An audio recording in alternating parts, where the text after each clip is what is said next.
యేసుక్రీస్తు రాకడలో ఎత్తబడే సంఘము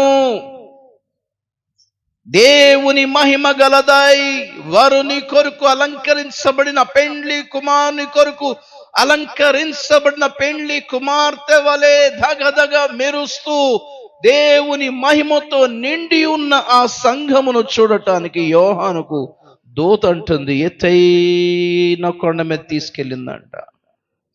సంఘాన్ని చూడడానికి నువ్వు ఎత్తైన కొండ ఎక్కాల్సి వస్తే మరి ఆ సంఘంలో నువ్వు ప్రవేశించడానికి ఇంకెన్ని కొండలు ఎక్కాలో మరి.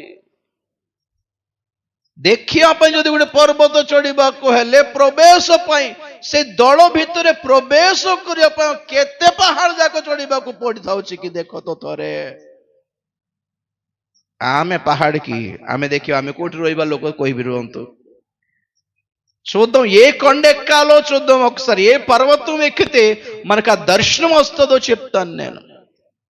దానికోసం ఆదికాండం 19:17 నుంచి చదవమన్నాను.